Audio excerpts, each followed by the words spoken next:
Morning, শুভ সকাল। কেমন আছেন আপনারা সবাই? নিশ্চয়ই খুব ভালো আছেন, আমিও খুব ভালো আছি। আজ হলো সানডে, ঘড়ির কাঁটা 12:30টার ঘর পেরিয়ে গেছে। আজ আমার হোটেলে তালা। যেদিন যেদিন আমার হোটেলে তালা চলে সেদিন সেদিন আমার কাছে উৎসবের সমান। যাব রাইফেল ক্লাবে, ওখানে খাওয়া দাওয়ার ব্যবস্থা রয়েছে। আজকে দুখানা পরপর ম্যাচ হবে, তারপরে বাচ্চা কাচ্চাদের প্রাইজ দেওয়া হবে। আজকেই খেলা শেষ। ভালো লাগছে? এই ভালো লাগছে ভালো লাগছে কথাটা অনেকের কাছে গালাগালির মতো ঠেকছে এই সময়। তবে আমি বলি কি বলুন তো, আমাকে কেমন লাগছে না লাগছে এটা আমার থেকে ভালো কেউ বুঝবে না, কিন্তু সামনের লোকগুলোকে ভালো লাগছে বলে একটা চাপে ফেলবেন, যাতে তারা বাধ্য হয় আপনার প্রশংসা করতে, বুঝলেন তো? চলুন বন্ধু, ফড়িংয়ের ভাত রান্না করে নিয়েছি, পুপু রেডি হচ্ছে। এই কুর্তিটা পরলাম, ভালোই লাগছে বলুন। চুলটা এখন ঠিক পর্যায়ে এসছে। যেদিন পার্লার থেকে হেয়ার ওয়াশ করে দিয়েছিল, কি একটা সিরাম লাগালো, ব্যাস চেপটে চুপটে মুখের থুতনি থাতনা এত বড় দেখাচ্ছিল। এখন ওকে, চলুন। হাঁপিয়ে গেলাম গো, হুটোপাটি করে অনেক কাজ করেছি। আর কালকে সমাধি এসেছিল, পুপুর এক্সট্রা যে জামা কাপড়গুলো কাউকে দেওয়ার সেগুলো নিয়ে গেছে, মানে উদ্ধার করেছে। তার জন্য অনেক অনেক ধন্যবাদ তাকে। নাহলে একবার পোটলা এখানে রাখছি, ওদিকে রাখছি।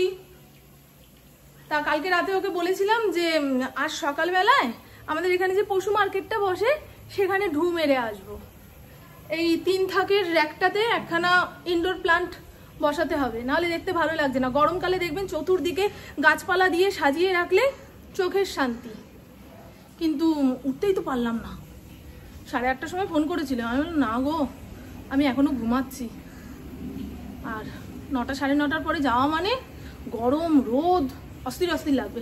সে যাই হোক, অন্য কোনো দিন যাবো ওখানে। এই শুকনো জামা কাপড়গুলো গোছাতে হবে।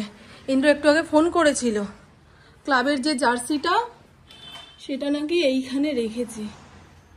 এটা চিনিও তো না ব্যাং। এই যে এইটা ক্লাবের জার্সি, কুকুরও আছে। আজকে মনে হয় খেলোয়াড়রা এই সমস্ত জার্সি পরে একটা ফটোশুট করবে, সেই জন্য ফোন করে বললো ওটা মনে করে নিয়ে আসবে। কিন্তু বাঞ্ছার বাগানে শুকনো পাতাতে আগুন লাগিয়েছে, ওই দেখুন। আর কয়দিন পরেই তো ন্যাড়া পোড়া ছিল, তখন পোড়াতে পারতো। বাবাই তোরও আছে না বাবাই এরকম একটা জার্সি? আসবো? সাদা রঙের জার্সি ছিল যে বাবা, এটাই নিতে বলেছে নাকি? হাতের থেকে ছিনিয়ে নিয়ে চলে যায়। আজকে একটু তাড়াতাড়ি খেতে দিয়ে দিলাম, বাড়িতে আসতে আসতে 3টে 3:30 বেজে যাবে। এবার থেকে একটা ভিডিওতে মাত্র 6 বার বলবো। হ্যাঁ, ভাল লাগছে, আমি নিজেও বুঝতে পারছি এই কথাটা বারবার হয়ে যাচ্ছে। আজকের দিনটা ক্ষমা করে দিন, কাল থেকে আমি খেয়াল রাখবো। 6 বারের বেশি হলেই আপনারা এটা নিয়ে ভুল ধরবেন, ঠিক আছে? খেয়াল করিয়ে দেবেন। মামন 6 বারের বেশি হয়ে গেছে, চলুন। 6 বারটাও বেশি। পুকুর স্কিনটা কি চকচক করছে। নজর লাগাচ্ছি না রে মা, জানলাটা দিয়ে যাই। হঠাৎ করে কেউ জানলার সামনে এসে দাঁড়ালে না, ফড়িং চিৎকার কেটে দেখতে পাচ্ছি।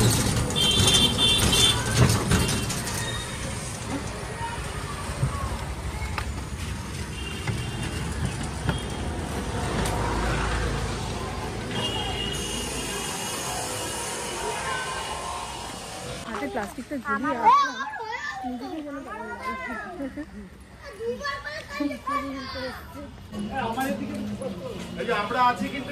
Happy new year. আর 2 মাস চলে গেছে তো কি হয়েছে, এখনো 10টা মাস রয়েছে। হ্যাঁ, ভালো আছেন? হ্যাঁ হ্যাঁ হ্যাঁ, ভালো আছো? ওরে বাবা, ওই জন্যই তো আরো সুন্দরী লাগছে। সেই তো 19-এ দেখা হয়েছে, অনেক পরিবর্তন হয়েছে না?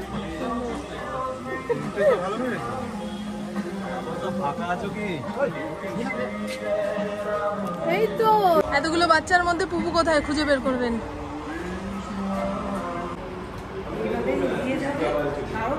তোমরাও ভালো থাকো, সবসময় সব সময় আছে ওই তোমার থেকে আরো হ্যাপি হয়ে আরো সব সময় স্মাইল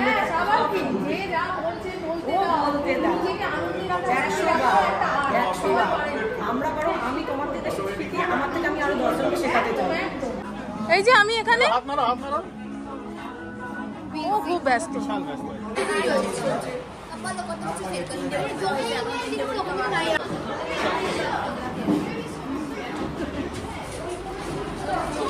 এরা সব বিভিন্ন ক্লাব থেকে এসছে, যাদের সঙ্গে আসানসোলে কিংবা ভোপালে খেলতে গিয়ে দেখা হয়েছিল তাদের সঙ্গে কথা হলো। আরো নতুন বাচ্চা কাচ্চারা সব রাইফেল শিখতে ঢুকেছে, সেই সমস্ত মায়ের এখন মুখ চেনা হলো, পরে আবার দেখা হলে কথা হলো।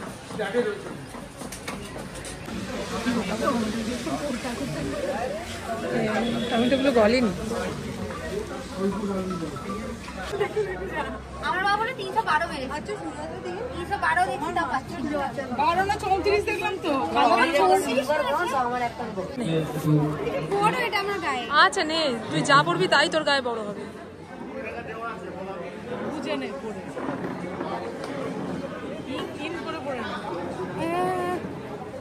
এ মা ভালো লাগছে না, বুঝে নে, বুঝে পড়ে আছে। একটা সাইড খুলে নিলে হ্যাপি বড় করে নেওয়া হচ্ছে শ্রীরামপুর রাইফেল ক্লাবের পক্ষ থেকে। বড় করছে ইন্দ্রজিৎ পাল, বিদেশ চক্রবর্তী এবং সুমন দত্ত মন্ডল।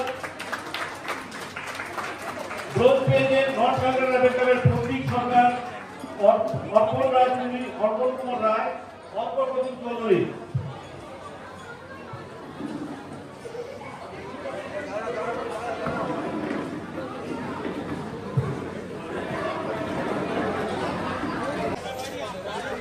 চলুন বন্ধু, রাইফেল ক্লাবের সমস্ত অনুষ্ঠান শেষ, এখন গুটি গুটি পায়ে বাড়ির দিকে যাই। কিন্তু এখন যাবি কিনা জানি না। প্রভু মেডেল আর এইগুলো দেবে নাকি, নিয়ে যাবো?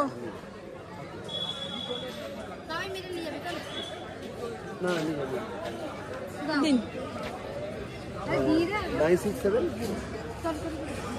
চলো, সেই কখন খাওয়া দাওয়া করেছি, দুপুরে একটুখানি না শুলে শরীর চলে না, কিন্তু মাঝে মধ্যে তো এরকম ব্যাঘাত ঘটতেই পারে, তাই না? তুমি একা একা এরকম ঘুরছো কেন?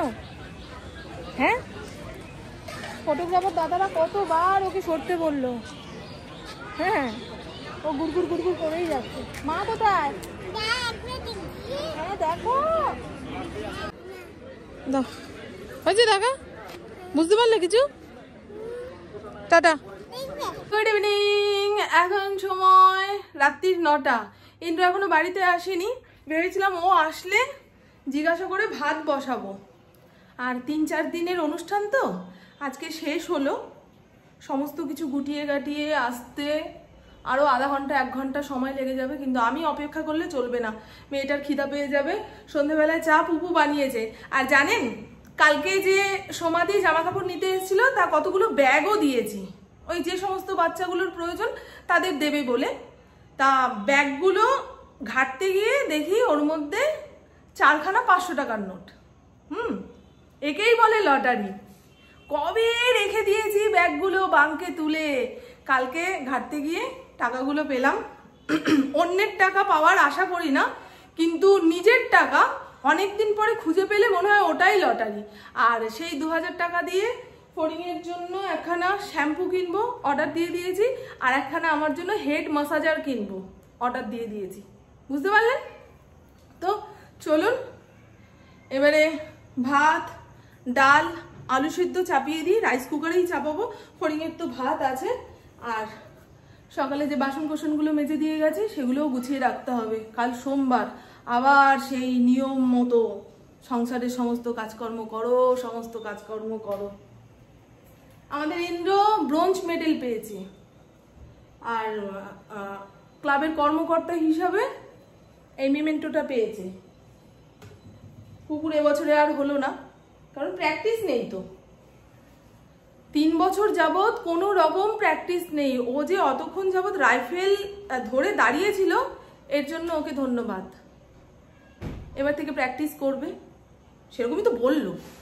তো চলুন বন্ধু, হ্যাঁ আমার বকবক আজকের মতন এইটুকুই। আপনারা সবাই খুব খুব খুব ভালো থাকবেন, নিজের শরীরে খেয়াল রাখবেন, সুস্থ থাকবেন, আর অল টাইম স্মাইল করতে হবে। টাটা, খুব ভালো থাকবেন।